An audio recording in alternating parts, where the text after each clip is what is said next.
रहीमन पानी राखियो बिन पानी सब सून, पानी बिना ना उबरे मोती मानुष चून।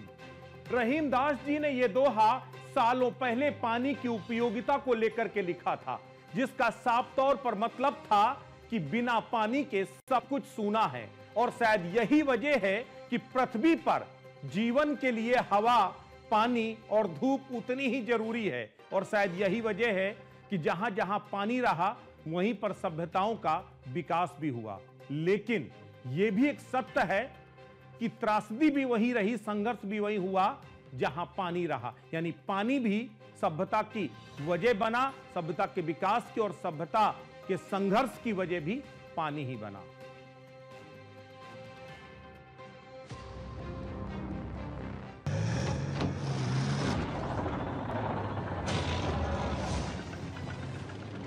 या इस दरिया से हमारा पानी बहेगा या उनका खून बहेगा।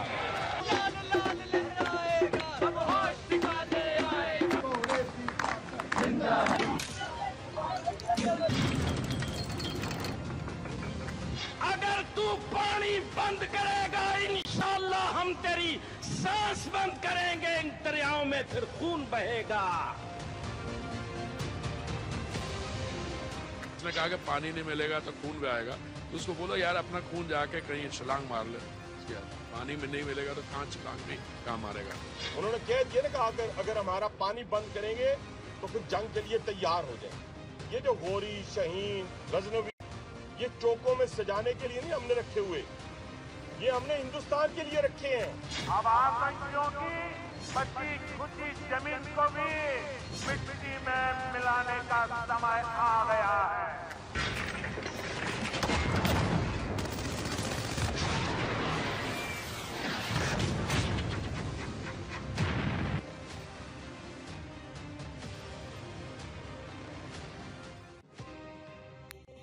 नमस्कार, मैं हूं ब्रजेश श्रीवास्तव और आप देख रहे हैं खबरों का थर्मामीटर। पहलगाम में हुई आतंकी घटना के बाद भारत ने पाकिस्तान के साथ सिंधु जल समझौते को निरस्त कर दिया। समझौते के निरस्त करने के आदेश आते ही पूरे पाकिस्तान में घमासान मच गया।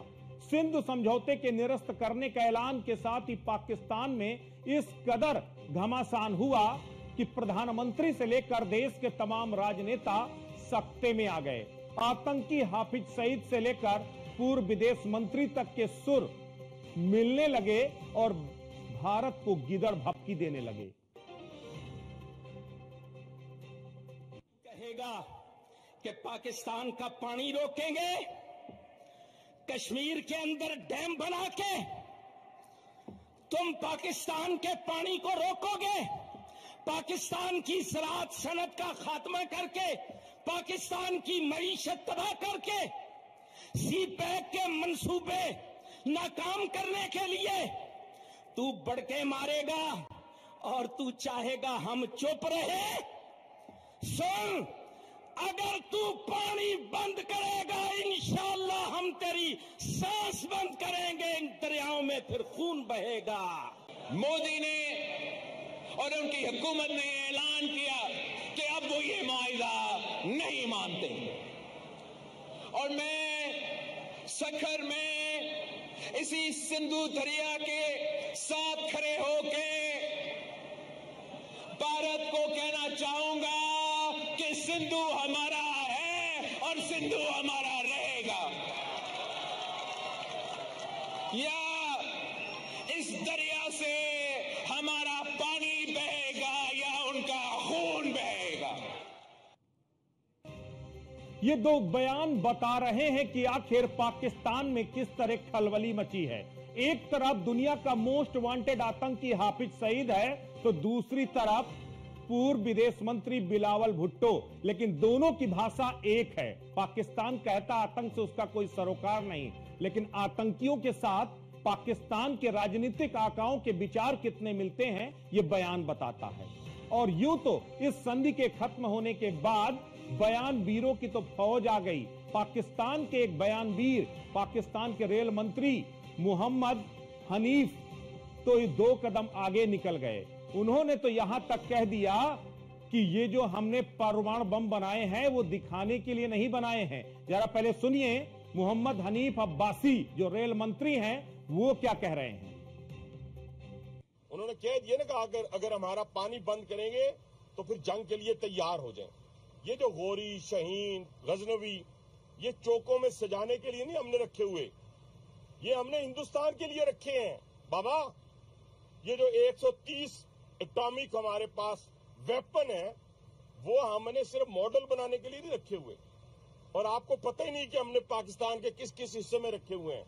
ये दुनिया भी जानती है, आप भी जानते हैं, वरना आप तो इतने मक्कार बनिए हैं कि अभी तक पाकिस्तान के ऊपर कई दफा हमलावर हो चुके होते। आपने बड़ी दफा कोशिश की, लेकिन जब आपको पता चला कि हमारे शाहीन जो है फिजाओं में आ गए हैं तो आप भाग गए। उन्होंने कह दिया ना कि अगर हमारा पानी बंद करेंगे तो ये पाकिस्तान में ही केवल बवाल नहीं मचा हुआ, पाकिस्तान किस तरह तिलमिलाया है हमने आपको वो बयान दिखाया। लेकिन दरअसल ये घमासान पाकिस्तान के साथ साथ हिंदुस्तान में भी मचा है। कुछ कथित बुद्धिजीवी इस पर सवाल उठाने में लगे हैं कि दरअसल ये जो समझौता हुआ, ये समझौते को तोड़ने का, सिंधु समझौते को तोड़ने का ऐलान किया गया, ये बेहद जल्दबाजी में उठाया गया एक कदम है। जमीन पर इसका कोई भी इंपैक्ट नहीं पड़ेगा। जल को रोकने या उसको डाइवर्ट करके अपने ही देश में रख लेने का कोई उपाय ही नहीं है। हमने विशेषज्ञों से पूछा कि अगर हम सिंधु नदी का जल पाकिस्तान में जाने से रोकना चाहते हैं तो हमारे पास क्या व्यवस्था है। उन्होंने कहा हमारे पास कोई व्यवस्था नहीं है। अगर हम आज से शुरू करें कि ऐसी व्यवस्था हम बना लें तो पैसा कितना लगेगा वो तो अभी पूछिए ही मत। अगर पैसा पर्याप्त दे दिया जाए, पैसे के कारण एक दिन भी काम ना रुके, तब भी 20 साल लगेगा, तब हम सिंधु नदी का जल रोक पाएंगे। तो ऐसी परिस्थिति में हम ये कह दे रहे हैं कि हम सिंधु नदी का जल रोक लेंगे। आज कहा जा रहा है कि सिंधु नदी समझौता जो है उसको खत्म कर दिया जाएगा या पानी रोक दिया गया या रोक दिया जाएगा। ये सच्चाई है कि देश के प्रधानमंत्री नरेंद्र मोदी जी आपने 8 साल पहले, जी हाँ 8 साल पहले, लगभग 2016 में भी जब हमारी उरी हमारे एयरबेस पर जो है वो हमला हुआ था, उस समय भी आपने ये कहा था कि या तो खून बहेगा या पानी, है ना। सो हम पानी रोक रहे हैं। 8 साल पहले जो कहा, आज फिर वही बात आप कह रहे हैं कि हम पानी रोक रहे हैं। क्या आप पानी रोक सकते हैं? सच्चाई ये है कि आप पानी नहीं रोक सकते। स्वामी अविमुक्तेश्वरानंद सरस्वती जी ने भी ये कहा है कि अगर हम आज भी प्रयास करें तो 20 साल लग जाएंगे हमें बांध बनाने में, पानी को रोकने में, और हमारे पास पानी की स्टोरेज की व्यवस्था ही नहीं है कि अगर हम सिंधु जल जो है समझौता रद्द कर दे, पानी रोक दे, झेलम का और चिनाब का, आपके पास स्टोरेज नहीं है। तो धोखा मत दीजिए, भावनाओं से मत खेलिए, जो संभव है वो कीजिए। आपके पास तो आपने सुना हिंदुस्तान के उन तमाम एक्सपर्ट को, धर्म के एक्सपर्ट अब एनवायरमेंट पर भी जो है ज्ञान दे रहे हैं, और जो राजनेता है खास करके कांग्रेस पार्टी, उसका ज्ञान तो भगवान ही मालिक है, क्योंकि कांग्रेस को बीबीसी की उस रिपोर्ट पर ज्यादा यकीन है। अविमुक्तेश्वरानंद स्वामी जो हमेशा बीजेपी और मोदी के विरोध में ही बात करते हैं, उनकी बात पर ज्यादा यकीन है। लेकिन आज हम उन तस्वीरों पर, उन बयानों के साथ दिखाएंगे। आज हम इस शो में ना तो कोई राजनीति करेंगे और ना ही राजनीति का कोई करने का हमारा मकसद है। हम तथ्यों और आंकड़ों के साथ आज आपको एक तस्वीर दिखाएंगे। वो तस्वीर पूरे देश की आंखें खोल देगी। आज की हॉट स्टोरी में बात सिंधु जल समझौते के इंपैक्ट पर होगी कि भारत ने एक कदम जल्दबाजी में उठाया है या फिर पूरी तरह सोच समझकर।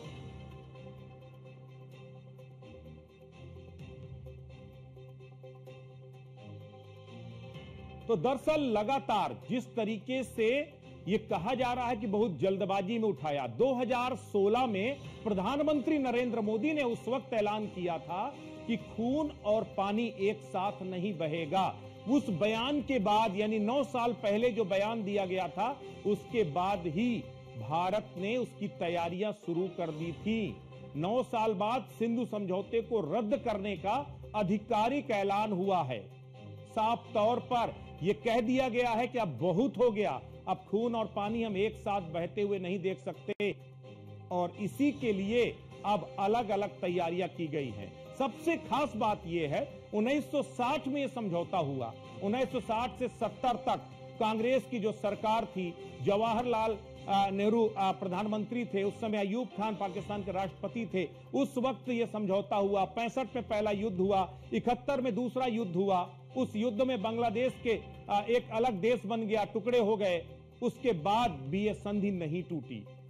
1999 में कारगिल का युद्ध हुआ, तब भी ये संधि नहीं टूटी। 2016 में उरी हमला हुआ, हमने धमकी दी, तब भी ये संधि नहीं तोड़ी। 2019 में पुलवामा अटैक हुआ, तब भी हमने संधि नहीं तोड़ी। हम सोच रहे थे कि शायद आज नहीं तो कल पाकिस्तान सुधरेगा, अपनी नापाक हरकतों से बाज आएगा, लेकिन नहीं हुआ।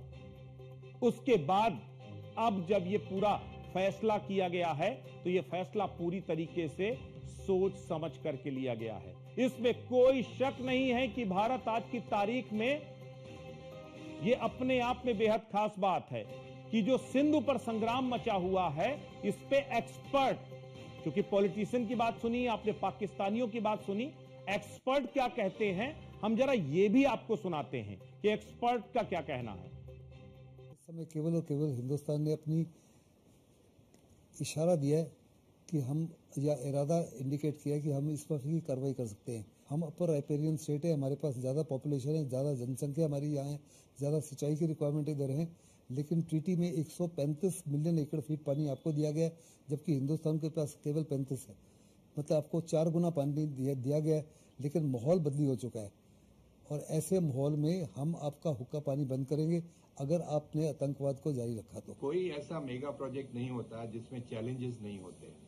इसमें मेन इशू क्या था कि treaty was signed in 1960 and the India played the role of a big brother. तो उसमें lots of give and take was there and mostly India के साइड से गिव एंड गिव था। पैसा भी दिया, उनको सपोर्ट भी किया, उनके बांध वगैरह बनाने के लिए, और पानी भी दिया। और उनका इंटर स्टेट प्रॉब्लम्स हैं, हमारा कुछ नहीं है। हमने जो किया कायदे के हिसाब से किया, ट्रीटी को ऑनर किया और अभी भी ऑनर कर रहे हैं। जो हमारा शेयर है उसके लिए ही हम लोग अपने इनिशिएटिव लेते हैं। हजारों करोड़ रुपया इसमें इन्वेस्ट हो चुका है, उन्होंने कुछ भी नहीं किया है। इश्यू क्या है कि ये लोग अननेसेसरीली लीगल हैसल्स क्रिएट करते थे। सो हमारे 3-4 जो बड़े बड़े प्रोजेक्ट हैं, जो 1-2 साल में, 2-2.5 साल में होने वाले थे, आज 10-10, 15-15 सालों से अटके हुए हैं। जो प्रोजेक्ट 100 रुपए का वैल्यू था, वो आज हम लोग 10,000 करोड़ रुपया दे चुके हैं, ऑलरेडी खर्चा कर चुके हैं। ऐसा नहीं है कि आज उनको मालूम पड़ा है कि बंद करने वाले हैं। 5 साल से हम लोग बार बार उनको कह रहे हैं कि भाई आप नेफेरियस एक्टिविटीज बंद करो, नहीं तो ये इसका इलाज निकलेगा, और ये इलाज है, उसमें उनका नुकसान है। इस समय केवल और केवल हिंदुस्तान ने। तो ये आपने सुना विशेषज्ञों के बयान कि आखिर विशेषज्ञ क्या कह रहे हैं, क्यों मजबूरी में हमें यह फैसला लेना पड़ा। अब हम जो इनसाइड स्टोरी, इस पूरे सिंधु समझौते को रद्द करने के पीछे जो इनसाइड स्टोरी है, आज हम आपको जो बताने जा रहे हैं, वो आपकी आंखें खोल देंगी। वो तमाम सवाल जो इस वक्त खड़े हो रहे हैं कि भारत के पास वो क्षमता है या नहीं है, उसके सारे जवाब हम आपको इस पूरी इनसाइड स्टोरी में देने जा रहे हैं। सिंधु नदी समझौते के निरस्तीकरण की इनसाइड स्टोरी जब आप देखेंगे, आप अपने आप समझ जाएंगे कि आखिर ये फैसला सही था या गलत था। दरअसल इस फैसले के केवल ऐलान के साथ ही पाकिस्तान में हाहाकार मच गया है। पाकिस्तान में गृह युद्ध के हालात बन गए हैं। शेयर बाजार तबाह हो गया है, हजारों करोड़ की चोट लगी है। सिंधु समझौता रद्द होते ही सड़कों पर आ गई है पाकिस्तान की जनता। कराची में आक्रोश बढ़ा है, सड़कों पर लोग उतर आए हैं, सिंध में प्रदर्शन तेज हो गए हैं। पंजाब और सिंध के बीच तलवारें खिंच गई हैं। तो ये सबसे पहला इंपैक्ट, जिसको कहते हैं शॉर्ट टर्म इंपैक्ट की अगर हम बात करते हैं, तो ये शॉर्ट टर्म इंपैक्ट है कि पाकिस्तान में गृह युद्ध जैसे हालात बन गए हैं। ये अपने आप में बेहद बड़ी बात है। तो सिंधु समझौता रद्द होने के बाद पूरे पाकिस्तान में हाहाकार मचा है। कराची में जनता सड़कों पर उतर आई। सिंधु समझौता रद्द होने के लिए पाकिस्तान की सरकार को जिम्मेदार ठहरा रही है। लेकिन सबसे बुरी स्थिति सिंध और पंजाब की है, क्योंकि सिंध नदी न सिर्फ सिंध की लाइफलाइन है, बल्कि पंजाब भी पूरी तरह से सूखा और अकाल में चला जाएगा अगर सिंधु का पानी रुक गया। यही वजह है कि अब देखिए ये जो तस्वीरें आ रही हैं, ये तस्वीरें दरअसल सिंध के उस प्रदर्शन की तस्वीरें हैं। इस इस पर पूरा एम्बियंस खोलिए और सुनाइए कि किस तरीके से यहां प्रदर्शन हो रहे हैं। ये अपने आप में बड़ी बात है।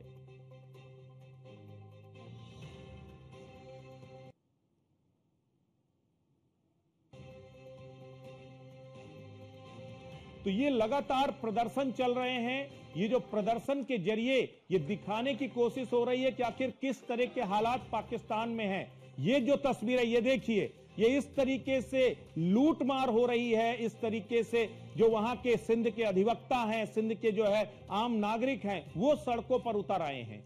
दरअसल उसके पीछे की बड़ी वजह है, सिंध नदी समझौते के तहत केवल भारत और पाकिस्तान के बीच ही पानी का बंटवारा नहीं हुआ था, बल्कि पाकिस्तान के अंदर पंजाब और सिंध के बीच भी पानी का बंटवारा हुआ है, जिसके तहत भारत से आने वाले पानी का 47.7% पंजाब प्रांत को मिलेगा और 41.5% सिंध प्रांत को मिलेगा।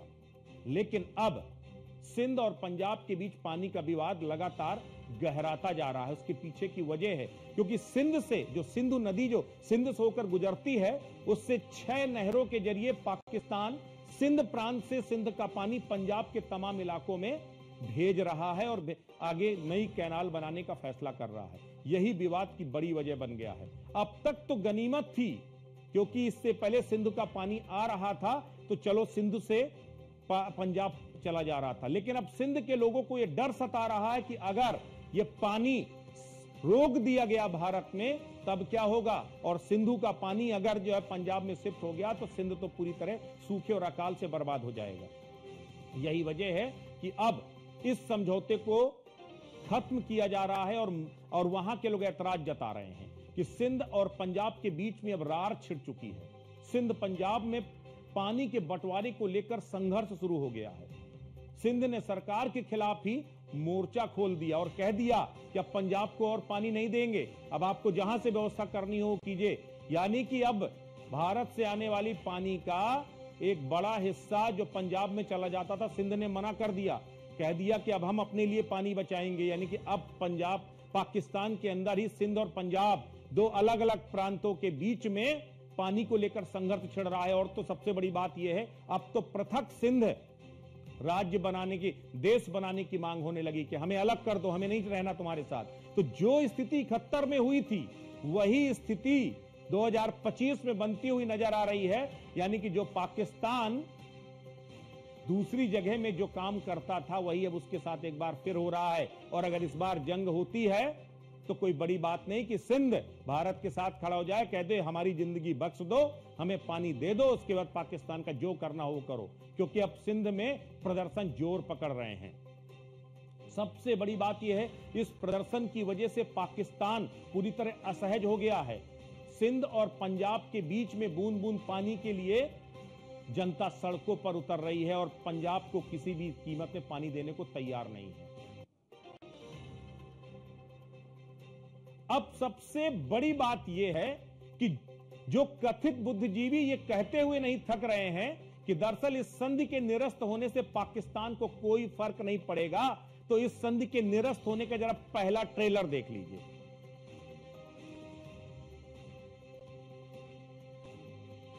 ये पाकिस्तान के कब्जे वाले कश्मीर के मुजफ्फराबाद इलाके का ये नजारा है, जहां पर बाढ़ ने तबाही मचाई है। यहां अचानक झेलम नदी से पानी आया और उसके बाद उस पूरे इलाके में बाढ़ की तबाही मच गई। इस इलाके में अफरा तफरी मच गई। स्थानीय प्रशासन को हट्टियनवाला में आपातकाल की घोषणा करनी पड़ी। दरअसल पानी कश्मीर के अनंतनाग इलाके से प्रवेश करते हुए पाकिस्तान के कब्जे वाले कश्मीर के चकोथी इलाके में पहुंचा। इससे कोहाला, थालकोट के निचले क्षेत्रों में बाढ़ की स्थिति पैदा हो गई और फसलों तथा पशुओं को बहुत नुकसान पहुंचा है। तो झेलम की तबाही, ये पहली तस्वीर है, ये ट्रेलर है। उसके पीछे की वजह है डाटा शेयरिंग पर हिंदुस्तान ने रोक लगा दी है। कोई भी डाटा, जो संधि के तहत ये नियम था कि प्रतिदिन जो डाटा शेयर करेगा पाकिस्तान के साथ हिंदुस्तान, और बाढ़, सूखे, अकाल, उन तमाम जो इंफॉर्मेशन है वो शेयर करेगा। लेकिन भारत ने संधि तोड़ने के साथ ही डाटा शेयरिंग बंद कर दी और उसके बाद अचानक झेलम में ये पूरी बाढ़ आई, जिसके बाद तबाही। तो एक ये ट्रेलर है छोटा सा कि अगर एक बाढ़ भी आप झेल नहीं पा रहे हो तो जब पानी रोक देंगे तब क्या होगा। दरअसल नियमों के तहत ये जो पूरा बदलाव है, ये नियमों के तहत अब जो कह रहे हैं कि भारत की सिंध जल रोकने की कोई तैयारी नहीं थी, वो भी आप देख लीजिए, वो भी हम आपको दिखाते हैं कैसे पश्चिमी नदियों पर पर्याप्त बुनियादी ढांचे के साथ भारत ने वाटर फ्लो को बदलाव भी नहीं किया और उसके साथ उसने बहुत तमाम प्रतिबंध भी किए हैं। अब भारत की पश्चिमी सिंधु बेसिन की नदियों के लिए तैयारियां क्या थी, जरा ये भी समझिए। किस तरीके से जम्मू कश्मीर में चिनाब का पाकलदुल जो मारसुदूर 1000 मेगावाट का hydro electric power project, Chenab पर रातले 850 मेगावाट का जो है हाइड्रो इलेक्ट्रिक पावर प्रोजेक्ट, इसके साथ चिनाब पर कीरू 624 मेगावाट का ये हाइड्रो पावर प्रोजेक्ट, चिनाब पर सावालकोट 1856 मेगावाट का hydro power project, hydro power, ये तमाम वो प्रोजेक्ट शामिल हैं जो बता रहे हैं कि किस तरीके से ये भले ही जो है रनिंग रिवर कॉन्सेप्ट पर चलाए गए थे, यानी इस पर पानी को रोकना नहीं था, लेकिन उसके बाद भी भारत के पास वो क्षमता है कि पानी को रोक सके। वो बहुत पर्याप्त मात्रा में नहीं है, लेकिन इतना जरूर है कि इससे पाकिस्तान की पेशानी पर बल आ जाएगा, पाकिस्तान पानी के लिए मोहताज हो जाएगा, इतना तो है। आप अभी हमने आपको यह दिखाया कि कितने कितने मेगावाट के हाइड्रो पावर प्रोजेक्ट चल रहे हैं। अब आपको हम वो भी दिखाते हैं कि आखिर कितने पानी को रोकने की क्षमता किस किस प्रोजेक्ट में है, इसको भी आपको दिखाते हैं। ये अपने आप में बेहद अहम होने जा रहा है।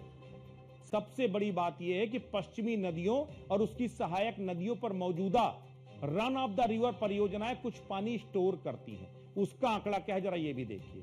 झेलम नदी के जो किशन गंगा जल विद्युत परियोजना वो 18.35 एमसीएम पानी स्टोरेज करता है। रावी की सहायक नदी ऊझ बहुउद्देशीय परियोजना 925 एमसीएम पानी, Ratle hydro electric project 78.71 MCM, Ravi नदी पर निर्मित जो शाहपुर कंडी जो अभी बनकर तैयार हुआ है वो भी बड़ी मात्रा में पानी का स्टोरेज करता है।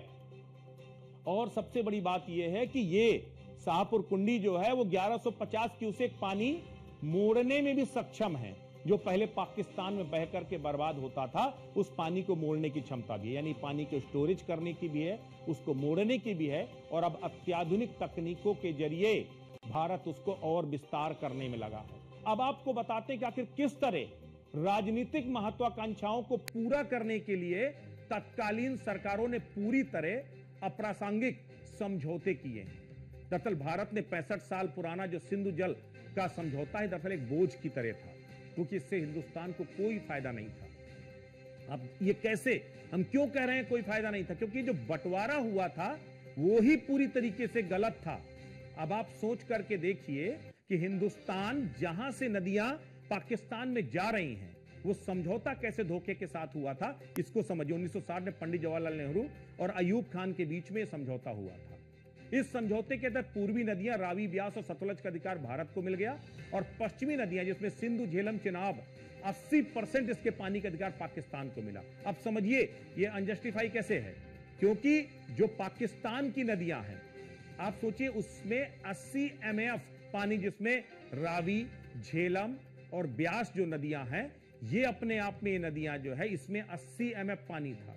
और बल्कि अगर जो हिंदुस्तान की चिनाब, सतलज और ब्यास नदियां हैं, इन नदियों में जो पानी था वो बेहद कम 33 MF था। अब आप सोचिए इसी की वजह से जो हिंदुस्तान की नदियां जिससे पंजाब, हरियाणा और राजस्थान में पानी जाता था वो बेहद कम था। और यही वजह है कि पंजाब, राजस्थान और हरियाणा के बीच में SYL यानी सतलज यमुना लिंक, ये जो पूरा डिस्प्यूट है वो सालों से चला आ रहा है। या संतुलन की वजह से भारत के राज्यों में विवाद की स्थिति पैदा हो रही है।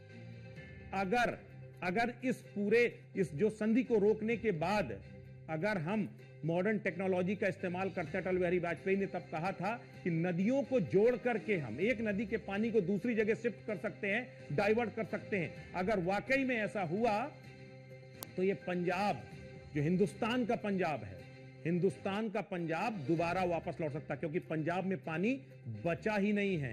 क्योंकि पंजाब की स्थिति यह है कि 13 लाख ट्यूबवेल पंजाब के अंदर हैं, जो हर साल भूगर्भ जल के जरिए 28 MF पानी का भूगर्भ जल से निकालते हैं। क्योंकि वहां पर नदियों में पानी बचा ही नहीं है, तो वो हरियाणा को कैसे दे, राजस्थान को कैसे दे? ये सबसे बड़ी विडंबना है। ऐसे में अगर हमने ये सिंधु जल समझौते को निरस्त किया है, तो उसके बाद अब इसका सकारात्मक पॉइंट क्या है, इसको भी जरा सा आपको संक्षेप में समझा देते हैं। दरअसल इस सिंधु समझौता रद्द होने के बाद अब भारत पाकिस्तान से सहमति लेने की उसकी सभी बाध्यताएं खत्म हो जाएंगी। इसके साथ ही भारत पश्चिमी नदियों का पानी मोड़कर राजस्थान, पंजाब और हरियाणा तक ला सकता है निकट भविष्य में। अटल बिहारी वाजपेयी ने इसकी केन बेतवा लिंक प्रोजेक्ट के जरिए जो शुरुआत की थी, अब जाकर मोदी सरकार में वो अमल में आई है और अब इसके जरिए दूसरी नदियों को भी जोड़ा जा सकता है। इसके साथ अपार संभावनाएं हैं हाइड्रो इलेक्ट्रिक पावर प्रोजेक्ट के अमल में आने की। स्टोरेज क्षमता का विस्तार बढ़ाने के साथ साथ हिमालय की नदियों में हाइड्रो पावर कैपेसिटी बहुत ज्यादा है, अनुमानतः 1.5 लाख मेगावाट से अधिक, क्योंकि उनकी ढलानें तीव्र हैं, प्रवाह 12मासी है और हम भविष्य में और ज्यादा हाइड्रो पावर का इस्तेमाल कर सकते हैं। तो ये उसका पॉजिटिव पॉइंट है। ऐसे में जो लोग ये कह रहे हैं कि दरअसल ये सिंधु समझौते को निरस्त करने में सरकार ने जल्दबाजी की, तो बिल्कुल जल्दबाजी नहीं की है। अगर यही काम 50 साल पहले किया गया होता तो शायद आज हम पूरी तरीके से आत्मनिर्भर और आत्मसंपन्न हो चुके होते। लेकिन कोई बात नहीं, देर आयत दुरुस्त आयत। मोदी सरकार ने ये जो फैसला किया है, ये एक तरफ जहां पाकिस्तान जो आतंक का रहनुमा है वहां तबाही लेकर के आएगा, वहीं हिंदुस्तान की उन्नति का और एक बार फिर ग्रीन रिवॉल्यूशन का सिंबल बनेगा। नमस्कार। तो बिल्कुल ये थी हमारी पूरी स्पेशल रिपोर्ट। इसके जरिए हमने समझाने की कोशिश की कि आखिर कैसे ये फैसला एक तरफा नहीं है, बल्कि इस फैसले के पीछे पूरी सोची समझी रणनीति है और भविष्य की रणनीति इसमें शामिल है। ऐसे में मुझे लगता है इस रिपोर्ट को देखने के बाद आप इसकी सच्चाई से रूबरू हो गए होंगे। नमस्कार।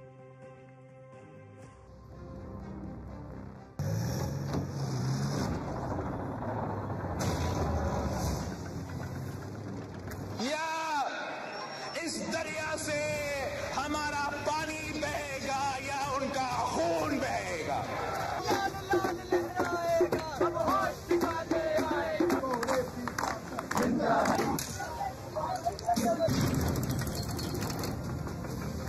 अगर तू पानी बंद करेगा, इंशाअल्लाह हम तेरी सांस बंद करेंगे। इन दरियाओं में फिर खून बहेगा। उसने कहा कि पानी नहीं मिलेगा तो खून बहेगा, तो उसको बोलो यार अपना खून जाके कहीं छलांग मार ले। पानी में नहीं मिलेगा तो कहाँ छलांग नहीं, कहाँ मारेगा। उन्होंने कह दिया ना कि अगर हमारा पानी बंद करेंगे तो फिर जंग के लिए तैयार हो जाए। ये जो गोरी, शहीन, गजनवी, ये चौकों में सजाने के लिए नहीं हमने रखे हुए, ये हमने हिंदुस्तान के लिए रखे हैं। अब आतंकियों की बची खुची जमीन